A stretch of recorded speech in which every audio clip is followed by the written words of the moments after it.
మన రక్షకుడైన మన ప్రభు అయిన యేసుక్రీస్తు నామంలో మీ అందరికీ కూడా హృదయకాల శుభములు తెలియజేస్తా ఉన్నాను. దేవుని మా కృపను బట్టి మరొక దినము చూసే ధన్యత దేవుడి తన కృప చేత మనకు అనుగ్రహించి మనల్ని సజీవులు పెట్టిన దేవాతి దేవుడైన మన ప్రభు అయిన యేసుక్రీస్తుకు కృతజ్ఞతాస్తుతులు చెల్లిస్తా ఉన్నాను. ప్రియ దేవుని సంగమా, దేవుని ప్రజల హృదయకాలం చూడని బిడ్డలు రాత్రి కాలం నిద్రలోనే ఎంతో మంది ఈ లోక ప్రయాసం నుంచి విడుదల పొందుకొని ఈ లోకం నుంచి వెళ్ళిపోయినారు. దేవుడు తన ఉచితమైన కృప చేత నిన్ను నన్ను జ్ఞాపకం చేసుకొని దేవుడు మరొక అవకాశంను మనకు అనుగ్రహిస్తూ మరొక హృదయకాలం దేవుడు తన కృప చేత మనకు అనుగ్రహిస్తూ మనల్ని సజీవులు పెట్టిన దేవాతి దేవునికి కృతజ్ఞతాస్తుతులు చెల్లించిన ఎంతో మంచిది అనే సత్యాన్ని జ్ఞాపకం చేసుకొని దేవుని గణపరిచి దేవునిని మహిమపరిచి దేవునికి కృతజ్ఞతాస్తుతులు చెల్లించాలని ప్రభు యేసుక్రీస్తు పేరిట తెలియజేస్తా ఉన్నారు.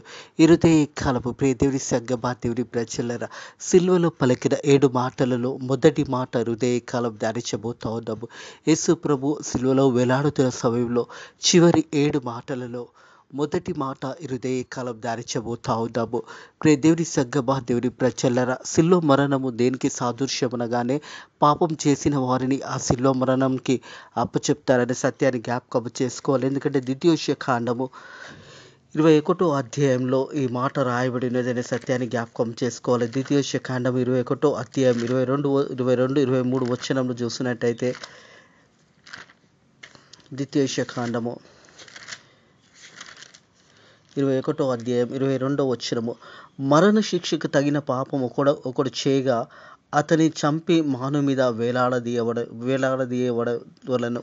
ప్రియ దేవుని సంగమా, దేవుని ప్రజలను, అంటే పాపం చేసిన వ్యక్తే మరి అనేక సందర్భంలో పాపం చేసి మరి అనేక మందిని చంపినవాడు, అనేక మందిని హింసించినవాడు, అలాంటి వారికి ఆ సిల్వ మరణము మరి విధించేవారనే సత్యాన్ని జ్ఞాపకం చేసుకోవాలి. అలాగే ఏముంటుందంటే శాపగ్రస్తుడు, మరి పాపం చేసిన వారికి ఆ సమయంలో ఆ రోమా సైన్యము మరి వారికి సిల్వ మరణానికి అప్పచెప్పేవారు. అంటే మనం ప్రస్తుత కాలం చూస్తుంటాము కదా, ఉరిశిక్ష అని ఎలాగైతే వేలాడదీస్తారో ఆ కాలంలో పాపం చేసిన వారిని, మరి అనేక మందిని చంపిన వారిని, మరి దోపిడీ చేసిన వారిని, దొంగతనాలు చేసిన వారిని, అలా ప్రజలను హింసించే వారిని ఆ ఒక మరణ శిక్ష వారికి విధించేవారు. మరి ఆ సిల్వ మీద వేలాడదీసి మరి చంపేవారు. యేసు ప్రభు ఆ సిలువ మీద వేలాడక ముందుకు చాలా మందిని ఆ రీతిగానే శిక్షించారు రోమా సైన్యము.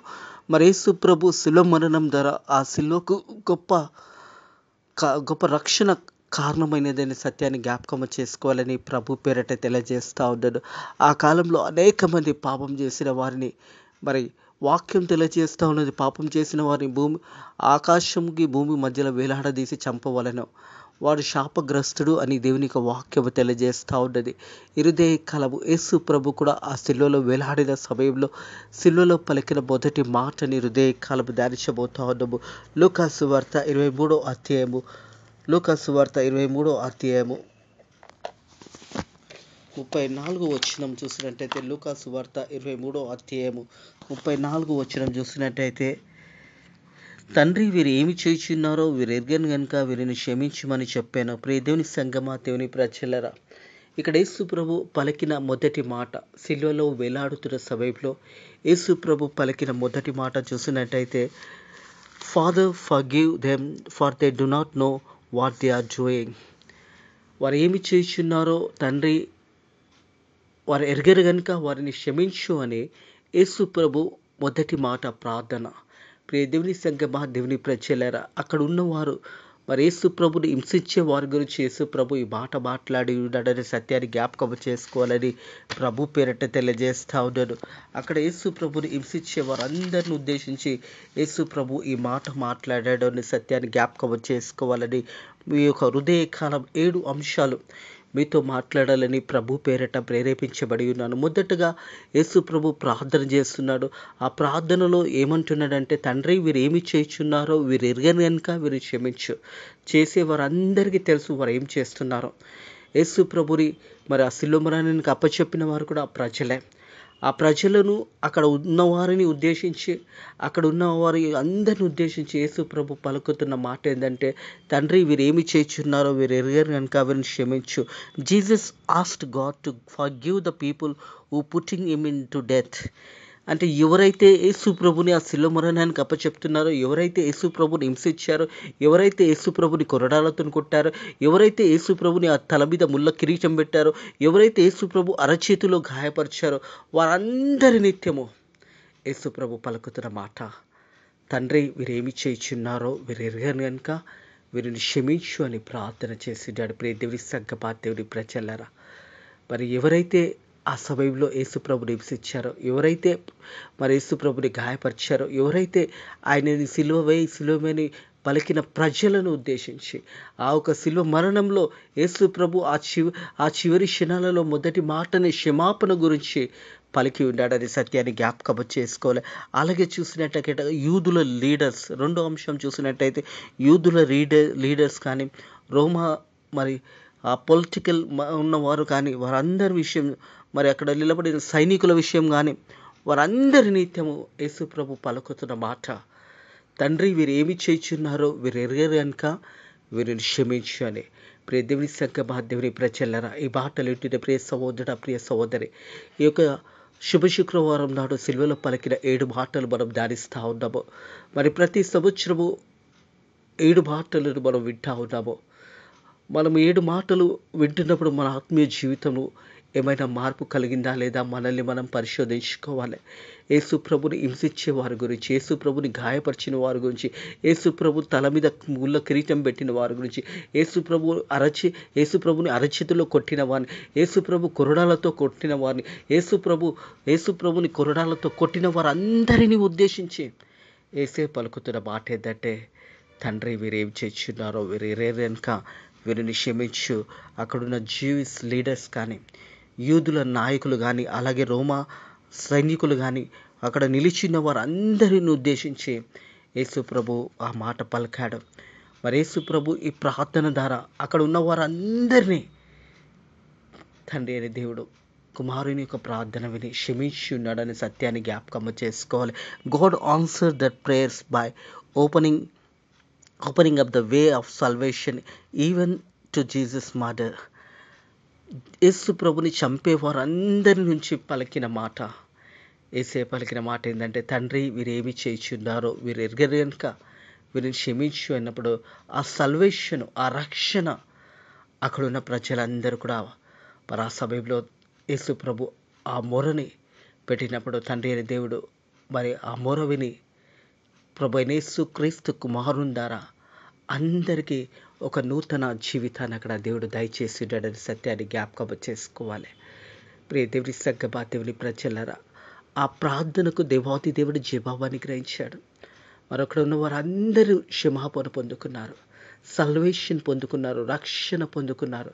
కానీ వారి జీవితంలో ఆ మార్పు రాలేదు. కానీ యేసు ప్రభు ఆ సమయంలో వారి నిత్యము, తండ్రి వీరేమి చేయుచున్నారో వీరు ఎరగరు గనుక వీరిని క్షమించు అనే మాట జ్ఞాపకం చేశాడు. ప్రియ దేవుని సంగమా, దేవుని ప్రజలారా, 4వ అంశం చూసినట్టయితే ఈ మాట పలికినప్పుడు అక్కడున్న సైనికులు అందరూ కూడా ఈ మాట విన్నారు. ఆ సిలువకు సమీపంగా ఉన్నవారు మరి ప్రత్యేకంగా ఆ సమయంలో సైనికులు ఈ యొక్క మాట యేసయ్య పలుకుతున్నప్పుడు ఆ మాటను విన్నారు. తండ్రి వీరు ఏమి చేయుచున్నారో వీరు ఎరగరు గనుక వీరిని క్షమించు అనే మాట పలుకుతున్నప్పుడు అక్కడున్న సైనికులందరూ కూడా ఆ మాట విన్నారనే సత్యాన్ని జ్ఞాపకం చేస్తున్నాను. ప్రియ దేవుని సంగమా, అక్కడున్న రోమా సైనికులందరూ కూడా యేసు ప్రభు ఈ మొదటి మాట పలుకుతున్నప్పుడు వారందరూ సమీపంగా ఉన్నారు కాబట్టి ఆ మాట అయినారు. ఆ తర్వాత సైనికులలో ఇతడు నిజంగా ప్రభు అయిన యేసు క్రీస్తు అనే సత్యాన్ని కూడా, ష్యూర్లీ ఈ was the son of God, వారి యొక్క సాక్ష్యము నిజంగా ఈయన ప్రభు అయిన యేసు క్రీస్తు అనే మాట అక్కడ నమ్మి ఉన్నారు. దేవుని సంగమా, దేవుని ప్రజలారా, ఎందుకంటే యేసు ప్రభు ఆ సిలువలో పలుకుతున్న క్షమాపణ మాట అక్కడున్న రోమా సైనికులు విని నిజంగా ఈయన దేవుని కుమారుడు, ప్రభు అయిన యేసు క్రీస్తు నిజంగా దేవుని కుమారుడు అని అక్కడ వారి సాక్ష్యము సత్యంగా ఉన్నదని సత్యాన్ని జ్ఞాపకం చేయబడుతుంది. అలాగే 6 చూసినట్టయితే because we all are sinners, నిజమే ఈరోజు కూడా రోమా 3:23లో తెలియజేస్తుంది, ఏ భేదము లేదు, అందరూ పాపము చేసి దేవుడు అనుగ్రహించిన మహిమను పొందలేకపోతున్నామనే మాట. ఈరోజు కూడా మరలా మరలా మనం యేసయ్యని సిలువ ఎక్కిస్తున్నాము. ఆనాడు యూదులు మరి రోమా సైనికులు మరి యేసు ప్రభుని ఆ రోజు ప్రజలందరూ కలిసి యేసు ప్రభుని ఆ మరణ శిక్షకి అప్పచెప్పి ఉన్నారు. ఈరోజు కూడా మనం అందరం కూడా పాపం చేసి మన జీవితాలలో పాపంలో బ్రతుకుతూ పాపంలో జీవిస్తున్న మనము మరలా మరలా యేసయ్యని ఆ సిలువ వెక్కిస్తున్నామన్న సత్యాన్ని జ్ఞాపకము చేసుకోవాలి.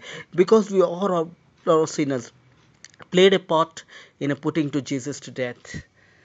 మన ఒక జీవితాలలో మన వంతు కూడా మరలా మరలా మనం సిల్వనెక్కిస్తూ ఉన్నాం యేసయ్యని.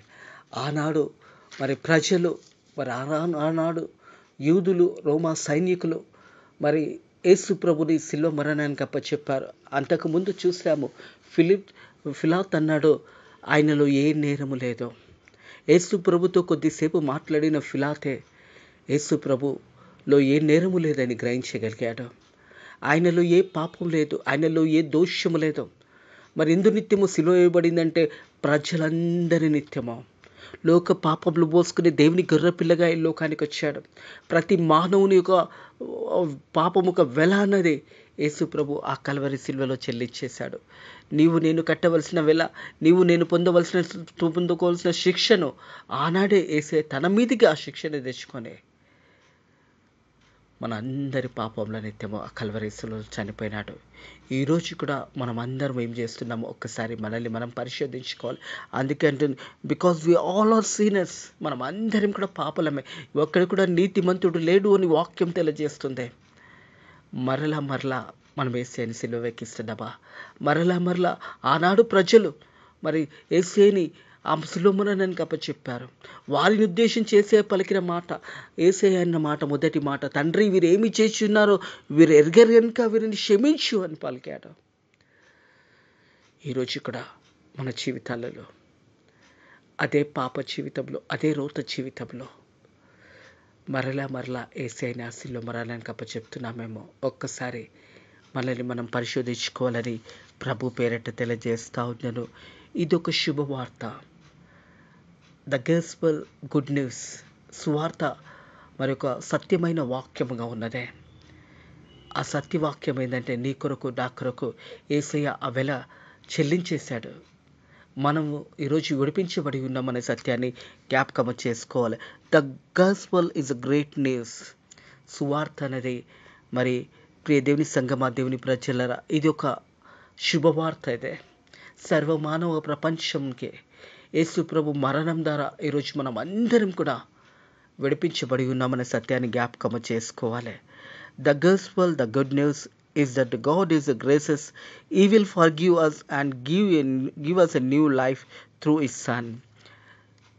ఇదిగో పాతదంతా కూడా గతించిపోయింది. ఇదిగో సమస్తము పాతదంతా కూడా గతించిపోయి ఇదిగో సమస్తము నూతనమైనదే. 2 కొరింథీయులకు రాసిన పత్రిక 5వ అధ్యాయము 17వ వచనం ప్రకారము మన రోత జీవితము, పాత జీవితము సమాధి చేయబడింది. నూతన జీవితాన్ని దేవుడు మనకు అనుగ్రహించున్నాడనే సత్యాన్ని జ్ఞాపకం చేసుకోవాలి. The gospel is the good news is that God is gracious. He will forgive us and give us new life through his son. Yesu ప్రభు ద్వారా మన నూతన జీవితాన్ని మనకు అనుగ్రహించబడింది అనే సత్యాన్ని జ్ఞాపకం చేసుకోవాలని ప్రభు పేరిట తెలియజేస్తూ ఉంటారు. మనము పుట్టినది మొదలుకొని క్రైస్తవులుగా మనం జీవిస్తూ ఉన్నాము. ప్రతి సంవత్సరము మరి సిలువలో పలికిన 7 మాటలు మనం వింటూ ఉన్నాము. మనలో ఏమైనా మార్పు కలిగిందా? మన ఆత్మీయ జీవితంలో ఏమైనా మార్పు కలిగి మనం జీవిస్తున్నామా లేదా లోకానుసారంగా మనం జీవిస్తున్నామా? కేవలము శుక్రవారం రోజు 7 మాటలు విన్న తర్వాత మన జీవితంలో ఒకవేళ మార్పు రాకపోతే, ఒకవేళ నీ జీవితంలో నీ మార్పు రాకపోతే మరి నీ జీవితం ఒకరోజు నిత్య నరకానికి వెళ్ళిపోతుందనే సత్యాన్ని కూడా జ్ఞాపకం చేసుకోవాలని ప్రభు పేరిట తెలియజేస్తా ఉన్నాడు. ప్రియ దేవుని సంగమా, దేవుని ప్రజల హృదయ కాలము యేసు ప్రభు సిలువలో పలికిన మొదటి మాట ద్వారా 3 వ్యక్తుల గురించి నేను మీతో మాట్లాడాలని ప్రభు పేరిట ప్రేరేపించబడి ఉన్నాను. వారి జీవితాలలో మరి వారు చేసిన గొప్ప కార్యాల గురించి హృదయ కాలము మీతో మాట్లాడాలని ప్రభు పేరిట తెలియజేస్తూ ఉన్నాను. సిలువలో పలికిన మొదటి మాట, తండ్రి వీరు ఏమి చేయుచున్నారో వీరు ఎరుగరు గనుక వీరిని క్షమించు. లూకా సువార్త 23వ అధ్యాయం 34వ వచనం ప్రకారము మనం ఈ మాట ప్రతి సంవత్సరము శుభ శుక్రవారంలో వింటూ ఉంటాము. అలాగే 2025 సంవత్సరంలో కూడా మరి వచ్చే శుక్రవారం శుభ శుక్రవారంన సిలువలో పలికే 7 మాటలు మనం వింటాము. మన ఆత్మీయ జీవితంలో మరి 7 మాటల ద్వారా మనం ఏమైనా ప్రభావింపగలిగామా? ఎవరినైనా ఈ మాటలు మనం విన్న మనము ఎవరి జీవితాలనైనా ఆ రీతిగా మనం జీవించామా లేదా ఒక్కసారి మనల్ని మనం పరిశోధించుకోవాలని ప్రభు పేరిట తెలియజేస్తాను. మొదటగా నేను మాట్లాడబోయే వ్యక్తి ఎవరంటే స్టెఫెన్ గురించి మాట్లాడబోతా ఉన్నాను. అపోస్తుల కార్యము 7వ అధ్యాయము 59, 60 వచనంలో చూసినట్టయితే అపోస్తుల కార్యము 6, 7 అధ్యాయాలలో స్టెఫెన్ గురించి రాయబడింది. గొప్పగా దేవుని యొక్క సువార్త ప్రకటించాడు. ధైర్యంతోనే అనేక మందికి సువార్త ప్రకటిస్తున్న సమయంలో ఆ మరణిస్తున్న సమయంలో పలికిన మాటలు అంటే యేసుప్రభు మరణం ద్వారా యేసుప్రభు శిలువ మరణంలో మొదటి మాట, తండ్రి వీరేం చేయుచున్నారో వీరు ఎరుగరు గనుక వీరిని క్షమించు అని యేసే పలికిన మాటను ప్రకారంగా స్టెఫెన్ కూడా తన చివరి ఆ సమయంలో పలికిన మాటలను ఒకసారి ధ్యానించుకుందాం. 59వ వచనము. ప్రభువును గూర్చి మొరపెట్టగా యేసు ప్రభు నా ఆత్మను చేర్చుకోమని స్టీఫెను పలుకుచుండగా వారు అతన్ని రాళ్లతో కొట్టిరి. అతడి మోకాలుండి ప్రభువా వారి మీద ఏ పాపము మోపకమని గొప్ప శబ్దంతో పలికి ఆ మాట పలికి నిద్రించెను. సౌలు అతని చావుకి సమ్మతించెను.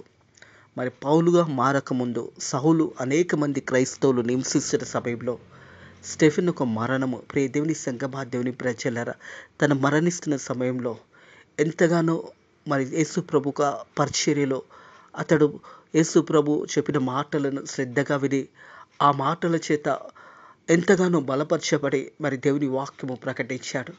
యేసు ప్రభు నిజమైన దేవుడని ప్రకటిస్తున్న సమయంలో ప్రజలందరూ కూడా అతని రాళ్లతో కొట్టిరి. అతడు మోకాలండి ప్రభువా వారి మీద ఏ పాపము మోపకని గొప్ప శబ్దంతో పలికి ఆ మాట పలికి నిద్రించి సౌలు అతని చావుకు సమ్మతించెను. స్టెఫెన్ ఒక మరణము అక్కడున్న సౌలు ఒక జీవితానికి ఒక మార్పును తీసుకొచ్చింది. ఒక క్రైస్తవుడు యేసు ప్రభు కొరకు జీవించి హతసాక్షులు అయిన వారి జీవితాలు వారు మరణించినా కానీ అనేక మంది ఆ మరణం ద్వారా ఎంతోమంది లేవనెత్తబడతారనే సత్యాన్ని జ్ఞాపకం చేసుకోవాలి. సౌలు కూడా ఈ యొక్క స్టెఫెన్ యొక్క మరణము ఆ సమయంలో సౌలు చాలా సమీపంగా ఉండి మాటలు విన్నాడు. యేసుప్రభు శిల్వ మరణంలో కూడా యేసుప్రభు ఆ శిల్వలో వేలాడుతున్న సమయంలో మొదటి మాట పలుకుతున్నప్పుడు అక్కడ ఉన్నవారు మరి సైనికులు ఈ మాట విన్నారు అనే సత్యాన్ని జ్ఞాపకం చేసుకోవాలి. అదే రీతిగా మరి స్టెఫెన్ కూడా చివరి క్షణాలలో మోకాలుండి ప్రభువా వీరు ఏమి చేస్తున్నారు వీరు ఎరుగరు కనుక వీరిని క్షమించు అనే మాట పలికినప్పుడు ప్రభువా వారి మీద పాపము మోపకని గొప్ప శబ్దంతో పలికెను. వారి మీద ఏ పాపము మోపవు అనే గొప్ప శబ్దంతో పలికి ఆ మాట పలికి నిద్రించి సౌలు అతని చావుకు సమ్మతించెను. అదే రీతిగా ప్రియ దేవుని సంగమా దేవుని ప్రజలారా రెండో వ్యక్తి గురించి కూడా మీతో మాట్లాడాలని ప్రభు పేరిట ప్రేరేపించబడి ఉన్నాను. భారతదేశంలోనే జీవించి భారతదేశంలోనే పరిచర్య చేసి తన కుమారులు ఇద్దరు తనతో పాటు మరి ఆ సమయంలో వారి పరిచర్య ముగించుకొని ఒరిస్సా ప్రాంతంలో మరి రాత్రికాల సమయంలో చాలా చీకటైనదని ఒక మందిరం ముందు వారు నిద్రిస్తుండగా ఆ జీవికంతా కూడా మరి పెట్రోల్ పోసి మంట అంటించి వారిని సజీవ దానం చేశారు. వారు ఎవరంటే ప్రియ దేవుని సంగమా దేవుని ప్రజల గ్రామ్ స్టీవర్ట్ స్టెన్స్. వారిద్దరి కుమారులు ఫిలిప్ 10 సంవత్సరంలో, తిమోతి 6 సంవత్సరంలో. మరి జనవరి 23, 1999 సంవత్సరంలో ఈ సంఘటన జరిగింది. వారు నిద్రిస్తుండగా ఆ జీపు మీద అంతా కూడా పెట్రోల్ పోసి ఆ కందులో వారు పండుకున్న సమయంలో ఆ జీపునంతా కూడా అంటపెట్టిన తర్వాత అందులోనే వారు సజీవోదామనేవారు. 3 చనిపోయినారు. 2 కుమారులు. ప్రియ దేవుని సంగమా దేవుని ప్రజల ఫిలిప్ 10 సంవత్సరంలో, తిమోతి 6 సంవత్సరంలో. గ్రామ్ స్టెయిన్ మరి తండ్రిగా తన 2 కుమారులను అక్కడే పట్టుకొని మరి ఆ రాత్రికాల సమయంలో ఆ జీపంతా కూడా వారు మరి తగలబెట్టినప్పుడు అక్కడే వారు చనిపోయినారు. వారు చనిపోయిన తర్వాత ప్రియ దేవుని సంగమా, దేవుని ప్రజలలో ఒక మాట గమనించినట్టయితే వారి యొక్క గ్రాహం స్టెయిన్ వారి యొక్క వైఫ్‌ని చూసినట్టయితే గ్లాడియస్ స్టెయిన్స్ ఆమె చెప్పిన మాట ఏందంటే, వారిని క్షమిస్తున్నా అనే మాట పలికిందే. ఎవరైతే తన భర్తను, తన 2 కుమారులను చంపిన వారిని ఆమె క్షమించేసిందే. యేసు ప్రభు మాటల ద్వారా, యేసు ప్రభు సువార్త ద్వారా వారెంతగానో ప్రభావితం చెందే చివరికి తన భర్తను, తన కుమారులిద్దరిని నష్టపోయినా కానీ ఆమె చెప్పిన మాట ఏంటంటే ఫర్గివ్‌నెస్. వారిని నేను క్షమిస్తున్నా అనే మాట పలికినది. ప్రియ దేవుని సంగమా, దేవుని ప్రజలారా, యేసు ప్రభు పలికిన మాట, ఆ మాట చేత అనేక మంది మరి ఎంతగానో ప్రభావితం చెంది నేటికి కూడా అలాంటి జీవితాలు జీవిస్తున్నారంటే ప్రియ దేవుని సంగమా, దేవుని ప్రజలారా, ఎంతో గొప్ప సంగతి అదే. గత నెల జరిగిన ఒక సంఘటనను కూడా మీ ముందుకు తేవాలని ప్రభు పేరట ప్రేరేపించబడుతున్నాను. పగడాల ప్రవీణ్ పాస్టర్ గారు గత నెల 2025 సంవత్సరము మార్చి 24వ తారీఖున రాత్రి కాల సమయంలో మరి చనిపోవడం జరిగింది. అది నేటికి కూడా మరి ఇన్ని రోజులు జరుగుతున్నా ఇంతవరకు కూడా పోస్ట్మార్టం రిపోర్ట్ రాలేదు. అది యాక్సిడెంటా లేదా ఎవరైనా అతన్ని చంపివేశారా? అందరూ చెబుతున్న మాట, ప్రతి ఒక్కరూ నమ్ముతున్న మాట ఏంటంటే అతన్ని చంపివేశారనేసే. పగడాల ప్రవీణ్ పాస్టర్ గారు మరి ఆ సమయంలో ప్రయాణ బయలుతుండగా ఉదయకాల 11 గంటల సమయంలో మరి ఇంటి నుంచి ప్రయాణం వెళ్ళిన తర్వాత రాజమండ్రి అనే ప్రాంతంలో మరి అతడు చనిపోవడం జరిగింది. ప్రియ దేవుని సంగమా, దేవుని ప్రజలారా, ఆ సమయంలో ఆ మరణాన్ని చూసినప్పుడు ప్రతి ఒక్కరికి అనేక ప్రశ్నలు. మరి ఆ సమయంలో అతన్ని నిజంగానే చంపివేసి ఆ రీతిగా పడివేసి తన మీద బుల్లెట్ పెట్టి ఉన్నారు. మరి ఈరోజు వరకు కూడా ఆ పోస్ట్మార్టం రిపోర్ట్ రాలేదు అంటే ఎంత భయంకరమైన స్థితిలో మనం కూడా ఉన్నాము అనే సత్యాన్ని జ్ఞాపకం చేసుకోవాలని ప్రభు పేరట తెలియజేస్తూ ఉన్నాను. 24వ తారీఖు మార్చి 2025 సంవత్సరం రాజమండ్రి సమీపంలో మరి మరణం జరిగింది. వారి యొక్క భార్య పగటాల జెసికా ఆమె చెప్పిన మాటలు ఏంటంటే, తన భర్త ఒక మృతదేహాన్ని ముందర ఉంచుకున్న తర్వాత ముందర పెట్టి సంఘంలో పెట్టినప్పుడు, తెలుగు బాప్టిస్ట్ చర్చ్ మరి సెకండ్ బ్యాట్ చర్చ్లో పెట్టినప్పుడు ప్రియ దేవుని సంగమా, దేవుని ప్రజలారా, జెసికా పగడాల గారు చెప్పిన మాట, ఒకవేళ నా భర్తని ఎవరైనా చంపివేసినా కానీ వారిని క్షమిస్తున్నా అనే మాట మాట్లాడడము, ఎంతో దుఃఖంలో బాధలో ఉన్నా కానీ క్షమాపణ అనే మాట.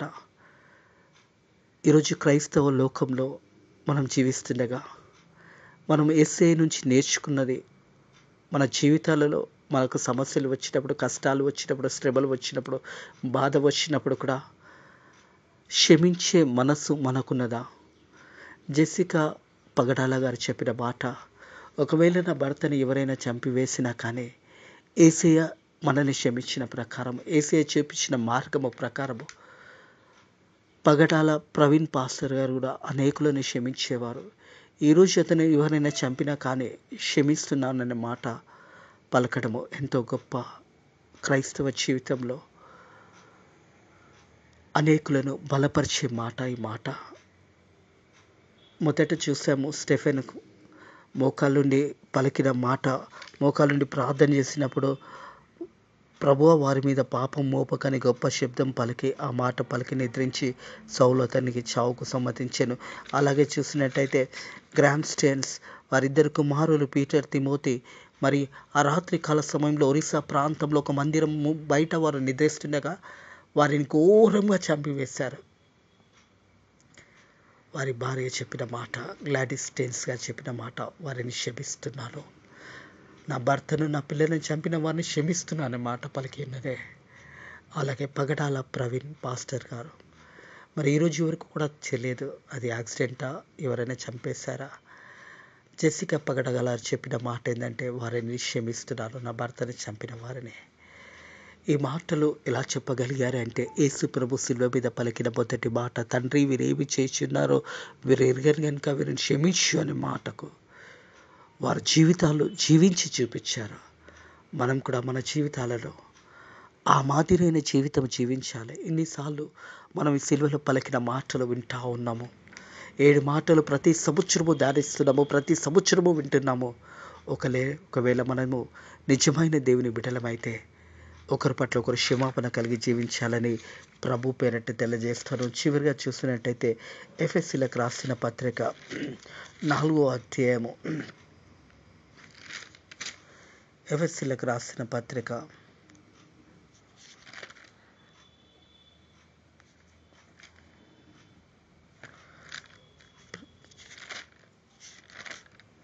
4వ అధ్యాయము 32వ వచనం, ఒకని ఎడల ఒకడు దయ కలిగి కరుణా హృదయులై క్రీస్తునందు దేవుడు మిమ్మును క్షమించిన ప్రకారము మీరు కూడా ఒకరిని ఒకరు క్షమించుకునండి. అటు కృప దేవుడు మనందరికీ అనుగ్రహించును గాక. ప్రార్థన చేసుకుందాము. Thank you Lord, thank you Jesus, thank you Holy Spirit. సిలువలో పలికిన మొదటి మాట ద్వారా మాతో మాట్లాడిన దేవానికి వందనములు, స్తోత్రములు తండ్రి. నేను హింసించిన వారి కొరకు, నేను బాధ పెట్టిన వారి గురించి నైనా, నీ తలలో ముళ్ళ కిరీటం పెట్టిన వారి గురించి, నీ అరచేతిలో కొట్టిన వారి నుంచి, నేను కొరడాల చేత రక్తము ముద్దగా మార్చిన వారు అందరిని ఉద్దేశించి, ఎవరైతే నిన్ను సిలువమని కేకలు వేశారో వారందరి నిత్యము నువ్వు సిలువలో పలికిన మొదటి మాట, తండ్రి వీరేమి చేయుచున్నారో వీరెవరు కనుక వీరిని క్షమించు అనే మాట యేసయ్యా మా అందరిని కూడా ఈరోజు కూడా మనల్ని క్షమిస్తున్న దేవా నీకు వందనములు, స్తోత్రములు చెల్లిస్తున్న తండ్రి. ఈ వాక్య బిడ్డలు నైనా మరి నీ సేవకులు స్టెఫెన్ గురించి, అలాగే తండ్రి ప్రభా గ్రామ్ స్టేన్ గురించి, పగడాల ప్రవీణ్ గారి గురించి మాట్లాడడానికి నీ కృప ద్వారా సహాయం చేసినందుకు నీ కృతజ్ఞతాస్తుతులు చెల్లిస్తున్నాను. ఈ రోజంతా కూడా మనల్ని దీవించి ఆశీర్వదించమని నజరుడైన యేసుక్రీస్తు నామములో ఈ ప్రార్థన అడిగి వేడుకుంటున్నాము తండ్రి. ఆమేన్. మన రక్షకుడైన మన ప్రభువైన యేసుక్రీస్తు యొక్క కృపా సమాధానములు ఎప్పుడు ఎల్లప్పుడూ సదాకాలము మీకు మీ కుటుంబములకు తోడై నీడైండును గాక. ఆమేన్.